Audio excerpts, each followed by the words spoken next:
Let's get into a little story time here. One of my favorite stories that I was reminded of by a DM lately was when I ran a bot network to specifically force trends on Twitter on demand, while the guy across the hall was getting all of the creative for the winners of American Idol a half an hour before the show aired so that they could run ads to sell the album as soon as the winners were announced, and then also making calls to Vegas. This was a wild time, like 8 years ago. Socialcom, I had just won the reality show The Pitch to win the business of 1-800-Flowers by being innovative in the world of using Facebook advertising and social media to promote a brand, which at the time did not exist. We were literally the people writing the book on how to do it. Anyway, let's get into this today. I'm super excited. Story time. I don't even know what to call this thing. All right, anyway. First off, if you enjoy this stuff, please do not be afraid to subscribe down there or write some comments. If you like these types of things, please, it would mean the world to me if you could share it with some of your friends or somebody that you think would really enjoy this stuff. And we're coming up on, at the time of recording this, nearly 900 subscribers. I've been doing this for now 4 months, 5 months. So that's incredible. I just want to say thank you all so very much. Now, getting into it. So, first off, the botnet. What I did was I basically figured out how to force a trend on Twitter. Now, if you want to have a trending topic on Twitter, what you need is a lot of conversation. Now, if you want to have a trending topic in a central space, like a local trend, if all of those people come from the same area, well, then a lot of people in that area are talking about something. Now, at the time, I had this client called the Paw Project, which is a anti-declawing of cats initiative, very above board, really legitimate, awesome people with a great message and a wonderful charity.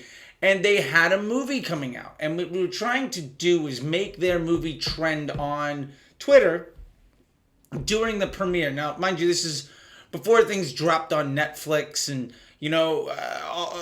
pre all of this other stuff. So they had a movie that was premiering. So what we did, the night of the premiere, we had a premiere in LA. And so what we did is during the night of the premiere, we lit up this bot network that we had built. Now, what I had done is I had hired a couple people, and basically their job was to make like a dozen or 20 Twitter accounts a day. Now, not only did they make a Twitter account, but each Twitter account was given a personality, right? So each Twitter account was given a personality. They talked about 3 different types of conversation. So what they would do is we would set up IFT statements. This is before Zapier existed, and IFT is still really good. We would do IFT to pull from RSS news feeds to talk about certain topics of conversation, and then occasionally also retweet when anybody else who's in the botnet posted about that specific topic of conversation. And we used Buffer to make sure that it didn't just launch everything out, that they would all talk several times of the day. So basically everybody was active for certain periods of the day, and they had a queue of content, 10 pieces deep with free accounts on Buffer, that they would use to just line up whatever's being talked about. That was cleared basically every day or two. I mean, they were posting 4 to 6 times a day. Every one of these accounts was also logged into an account on TweetDeck, which basically every TweetDeck account had 100 users logged into it. So we would open up an instance of TweetDeck on 5 browsers and 5 different, 5 browsers, not Windows, but overall programs on computers, and with 5 people at a station, everybody having 5 or 6 browsers, all with 100 TweetDeck accounts open. All of the TweetDeck accounts having a Twitter account with a personality that was automated their tweeting, which was getting their own following. I mean, some of it were people, some of it we made like funny things, like we made an account called the Swear Bear, where I don't know if it's still up, but if you cussed, it would just like correct your language and then scold you for, so like if you said like fuck. It'd be like, that's a naughty word, so-and-so. Try using X, Y, and Z. And it just heckled people. And it got like hundreds of followers, and it was hilarious. And then we do that and then post pictures of bears, which was funny. The idea was, though, we were getting, every one of these accounts had dozens or hundreds or thousands of organic followers. We also had triggers in keywords whenever there was a certain string of characters that would go out, that everybody would force retweet something immediately. So it wasn't just that they were having a buffer queued up, but they were forcing a retweet, immediate retweet, as soon as this certain string of characters appeared from anybody else in the botnet. Now, mind you, this took like a month and a half to set up. But what happened was, when Paw Project said, boom, we've got, this thing is now live, we would have all of our accounts. Now, mind you, what we did is every one of those TweetDeck accounts had what we called a master account, which was the one thing that would trigger all the other accounts in the TweetDeck. And that's how we were using TweetDeck as the tool. But basically, we'd have one master account that had a bunch of seed accounts below it, where anything that this person said went into the queue of these other ones, and they all had their own different triggers.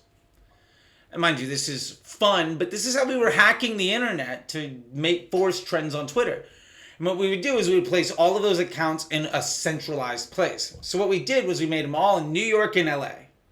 Or I guess if you're watching this in reverse, it's New York and LA. There we go. Yeah, New York and LA, right? Because it's the United States. So major metropolitan areas, hundreds of accounts, all with dozens, hundreds, or thousands of followers. And as soon as the premiere dropped, every single one of those accounts, we sat down and we were like, all right, battle mode. And what we would do is we'd go through all of our master accounts that we would have and retweet that original post.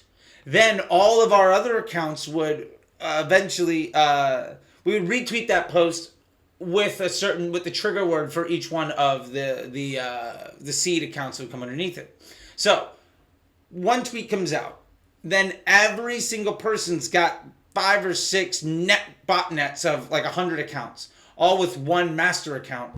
And that master account has a specific string of characters that'll force all of the other botnets to retweet everything that they say immediately.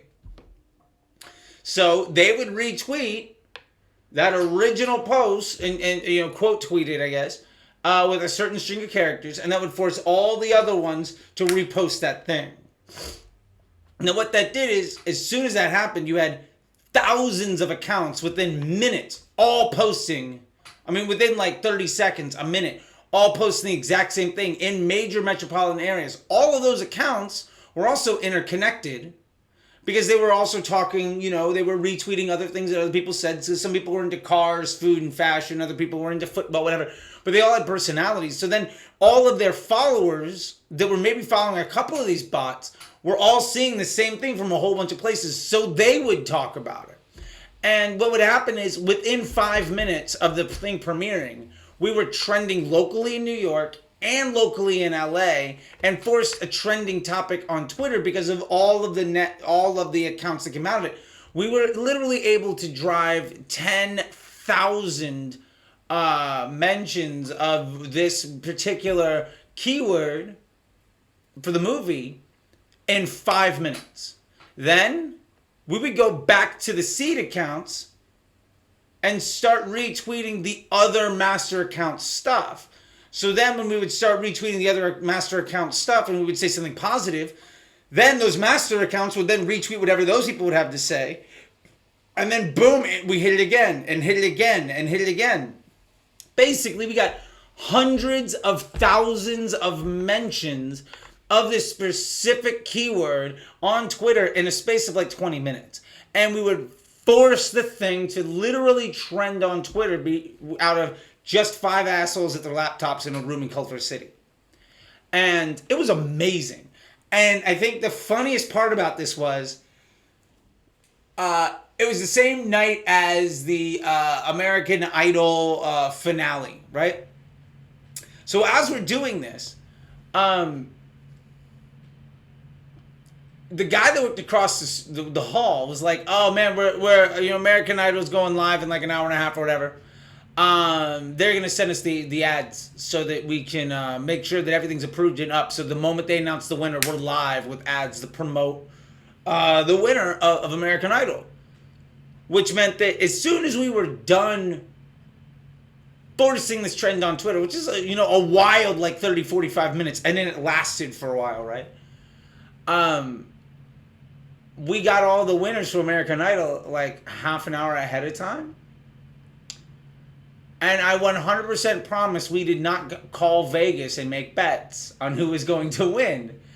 And I absolutely promise there was not a shit ton of money made in this wildly illegitimate fashion. Anyway, that's the story of forcing trends on Twitter.